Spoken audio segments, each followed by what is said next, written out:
What would happen if people spent 50% more time in your city square, your office tower, a transit hub, or in your boutique or restaurant? With placemaking and thoughtful design, this is possible. A study from Toronto Metropolitan University, Lemay, the Daniels Corporation, Entro, and MASSIVart shows that not only does placemaking make for more time spent in a space, but with thoughtful design, you'll get noticed.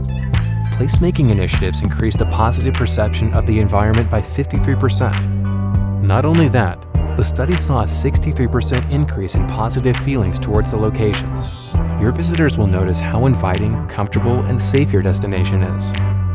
Get in on the conversation.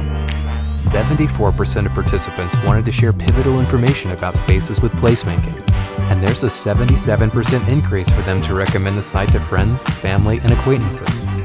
Organic conversations can boost your exposure and drive traffic to your site. Create a dedicated community. Placemaking results in a 53% increase in connection between the person and the place, leading to meaningful connections. Placemaking helps individuals relate, participate, and establish a profound connection. Wouldn't it be nice to see increased traffic and sales at your location, a stronger connection with your clients and customers, and improved community engagement and awareness? With placemaking, it's proven possible.